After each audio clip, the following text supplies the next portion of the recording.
अस्सलाम वालेकुम दोस्तों। चिकन कढ़ाई वही जो प्याज से शुरू हो और खुशबू से पहचानी जाए। जी हाँ, तो 25 मिनट में बनकर तैयार होने वाली चिकन कढ़ाई की ये रेसिपी है खास आपके लिए। तो चलिए शुरू करते हैं। तो कढ़ाई के लिए ज़रूरी है सबसे पहले कढ़ाई। तो इसमें सबसे पहले ऑयल शामिल करेंगे। मैंने ये 200 ग्राम ऑयल शामिल किया है। 1.5 किलो और पौने 2 किलो के दरमियान ये एक चिकन है वो है, और एक छोटे साइज़ की प्याज का पेस्ट बनाया है। चंद खड़े मसाले हैं, ये सब इसमें शामिल कर देंगे। और फिर क्या करना है, सब्र के साथ इसको फ्राई करना है।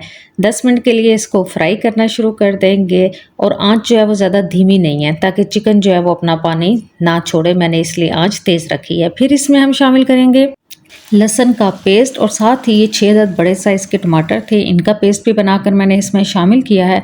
अब इसके अंदर हम डालेंगे दड़ा मिर्च, सूखा धनिया, नमक और हल्दी, सब हस्बे जायका आप इसको शामिल करें। एक दफ़ा इसको मिक्स करें अच्छी तरह से, और फिर इसको ढक्कन लगाकर पकने के लिए रख देंगे। जब हम ढक्कन हटाएंगे तो टमाटर ने अपना पानी छोड़ा हुआ है। यहाँ पर हम इसकी अब कर देंगे भून भुनैया शुरू, और साथ ही डालेंगे कलर के लिए देगी मिर्च डाली है, थोड़ा सा लाल मिर्च का पाउडर डाला है, आप हस्बे जायका डालिए।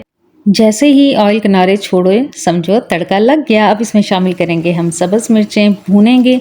और ग्रेवी जितनी आपको चाहिए उतनी रखें, बाकी का पानी खुश्क कर दीजिए। अब इसके अंदर हम शामिल करेंगे गरम मसाला, और 1 मिनट के लिए दम पे लगा देंगे। अब बताएं, ऐसी चिकन कढ़ाई कभी खाई है? बस चंद मिनट, चंद मसाले और जायका सीधा दिल में। अब बताओ, ये भी बताओ कि क्या इसकी खुशबू सीधा दिल तक जा रही है या नहीं? अगर जा रही है तो कमेंट्स में माशाल्लाह ज़रूर लिखना। इस रेसिपी को ज़रूर ट्राई कीजिएगा, और मज़ीद आने वाली मज़ेदार सी रेसिपीज़ का इंतज़ार कीजिएगा। मुझे दीजिए इजाज़त। अल्लाह हाफ़िज़।